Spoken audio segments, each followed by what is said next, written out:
Hello students, today we shall take up a poem from your textbook Flamingo, written by John Keats. The poem is titled A Thing of Beauty. Let us know something about the poet John Keats.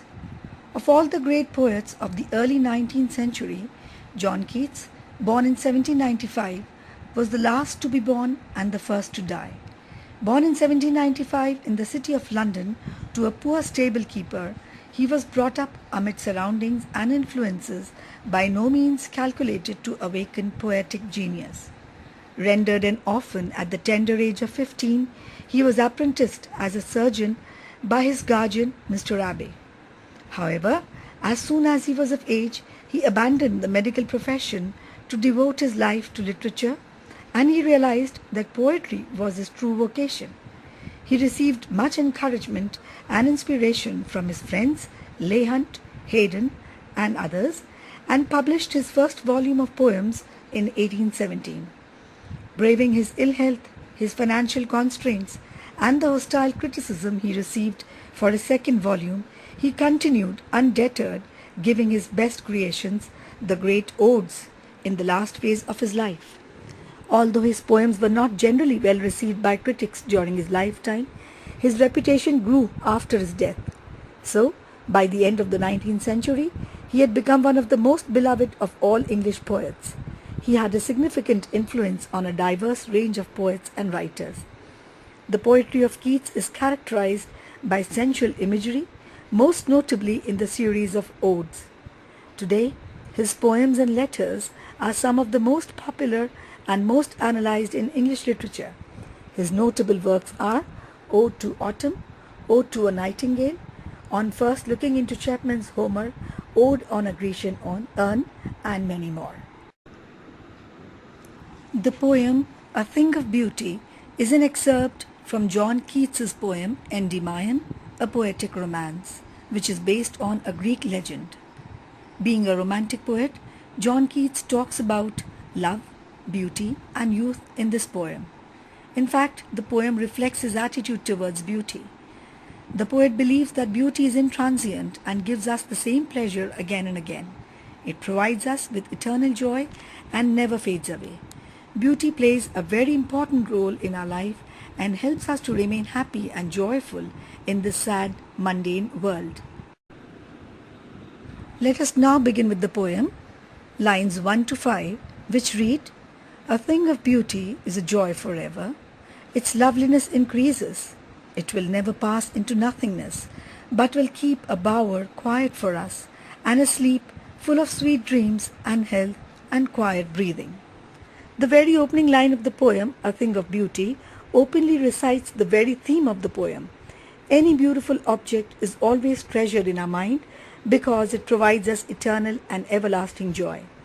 The happiness that anything provides, that anything beautiful provides, never fades into nothingness, but multiplies manyfold whenever it returns to our mind. A thing of beauty provides eternal and everlasting joy to us because it leaves an indelible imprint on our mind, and we relive the joyful experience whenever we think about it. With the line, its loveliness increases, the poet wants to say that joy multiplies with every beautiful thought. Likewise, the loveliness of a beautiful thing increases manifold each time we visualize it on our mind screen. When the poet says it will never pass into nothingness, he means to say that the joy that a beautiful thing provides is eternal. The imprint it leaves on our mind is everlasting. Thus, its loveliness can never fade away or die out. The poet goes on to speak metaphorically. He says, rather he feels that a thing of beauty can never fade into nothingness, but will store for us a quiet bower, which is a metaphor here, a sleep full of sweet dreams, another metaphor, and a healthy, quiet breathing. When the poet says sleep full of sweet dreams, he means to say the joy that beauty gives us is akin to the joy of a blissful sleep full of pleasant dreams. The reference to the quiet breathing implies to the sense of peace and serenity that one experiences on seeing beautiful things. Beautiful sights act like nutrition for a healthy mind and thus refresh and relax us by driving away aggression and restlessness. Moving to lines 6 to 11, which read, "Wherefore, on every morrow are we wreathing a flowery band to bind us to the earth, spite of despondence, of the inhuman dearth of noble natures, of the gloomy days, of all the unhealthy and over-darkened ways made for our searching." The poet means to say, life on earth would be a pain without beauty around us. So he feels that every morning we weave a fresh wreath of flowers which binds us to the earth and makes us live our life. Keats, as a worshipper of beauty, felt that life on earth would not be worth living without its treat of beauty. In this expression, he expresses a similar feeling as he feels that every morning we weave a beautiful string of flowers or memories which help us to support ourselves on earth and motivate us to live our life here, which would otherwise have been a pain. The poet sees life as a struggle where man often suffers pain and loss of hope. When he says, "spite of despondence," he refers to the suffering and hopelessness of man which he experiences at various junctures in life. Man is selfish and self-centered by nature. There are only a few who enjoy such nobility of character as to rise above their petty differences and show magnanimity and generosity. On this earth, there is surely a dearth or shortage of such noble souls. Life is a struggle for success. Our path towards success gets obstructed by the deceit and selfishness of our colleagues. We suffer the pangs of defeat and loss of hope, which makes our life sad and disdainful. The expression unhealthy and over-darkened ways means to be able to enjoy the light at the dark end of the tunnel, one has to cross and transcend the darkness. The unhealthy and over-darkened ways refers to the trials and tribulations one encounters in this journey of life. We suffer from jealousy, wickedness, deceit, negative thoughts, disappointments, frustrations, and lack of noble thoughts, all of which the poet means to say are unhealthy and over-darkened ways. Moving on to lines 11 to 16, which read, "Yes, in spite of all, some shape of beauty moves away the pall from our dark spirits, such the sun, the moon, trees old and young, sprouting a shady boon for simple sheep, and such are daffodils with the green world they live in."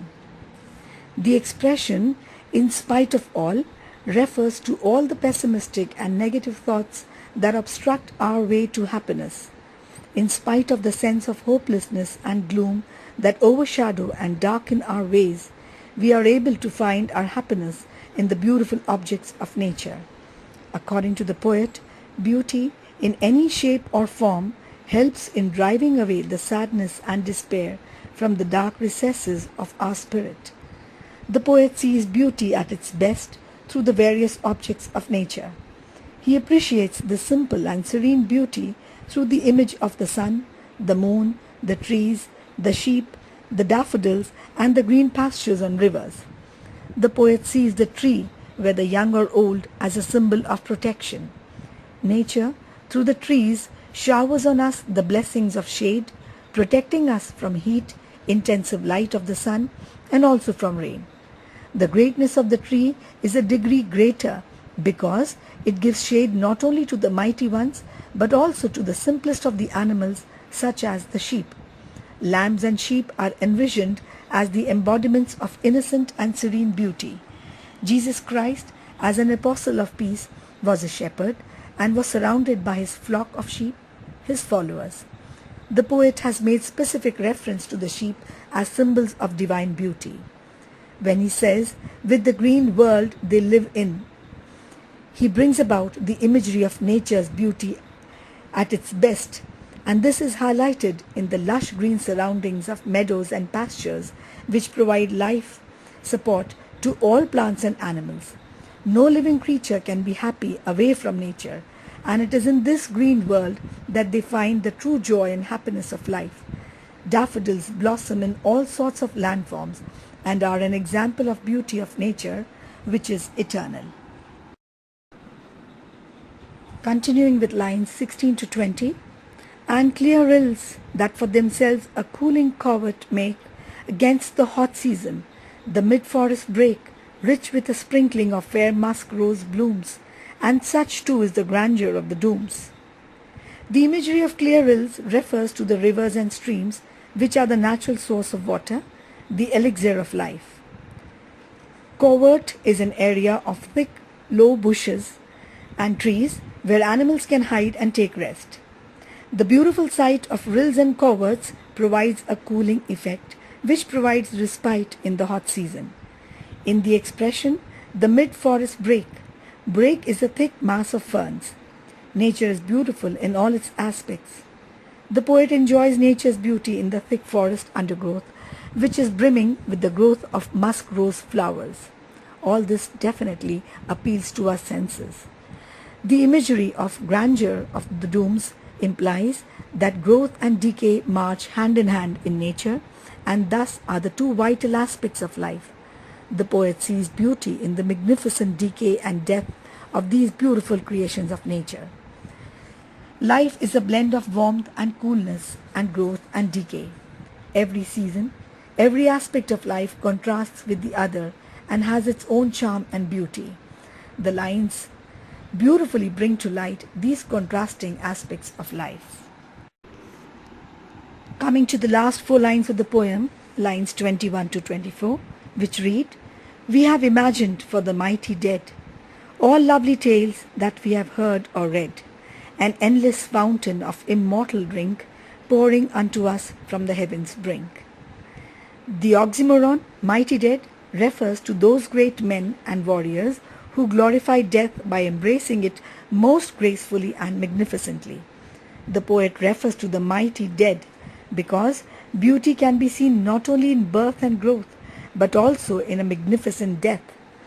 A glorified and magnificent death gets recorded in the leaves of history, leaving an indelible imprint on it. It remains an everlasting source of motivation to all those who read or hear about it, about such great men who achieved glory in death. Beauty, in all respects, whether in growth or in decay, is a perennial source of motivation. It is an endless fountain from where we can drink the immortal elixir of life. Beauty is the greatest gift of God to man, which has been showered upon us from the heavens above. This beauty is eternal and everlasting, in whose glory men on earth bask and derive their perennial source of joy and happiness. Through the imagery of the endless fountain of immortal drink, the poet compares the beauty in nature to the elixir, which is the immortal drink of the heavens. The various forms of beauty which give everlasting joy or immortal joy pour upon us like elixir from heaven.